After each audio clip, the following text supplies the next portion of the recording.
What if the world's oil supply is sitting behind a narrow stretch of water and that waterway is still not truly open? Hello and welcome to Commodity Today English. I am Megha, bringing you the latest insights from global events and their impact on market, commodities and everyday lives. The Strait of Hormuz has become the latest flashpoint in the escalating confrontation between Iran and United States. Iran says the strait remains closed despite a temporary transit arrangement discussed with Oman. Tehran's message is clear.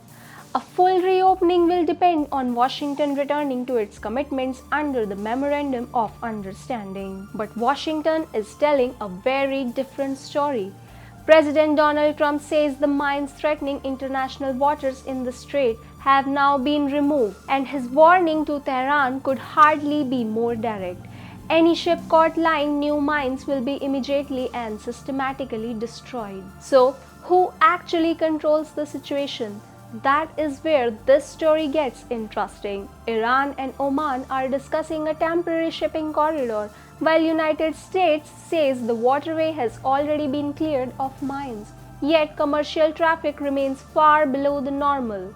Only a handful of commodity vessels are currently moving through the strait, compared with much higher traffic before the crisis. And then there is another number everyone is watching, that is oil. WTI crude is at $80.60, down 2.14%, while Brent crude is at $86.69, down 2.13%, and the US dollar is trading around rupees 95.27. At first glance, falling oil prices might suggest the crisis is easing, but shipping disruption tells a different story. Before the conflict, more than 20 million barrels of oil a day moved through the Strait of Hormuz, and today that flow is dramatically lower. And that is why the situation remains so important, because Hormuz is not just a narrow waterway, it is one of the world's most critical energy corridors.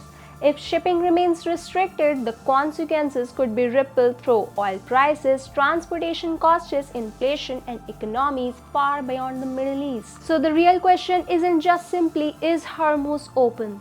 It is who gets to decide when it is truly open, and what happens if neither side accepts the other's definition.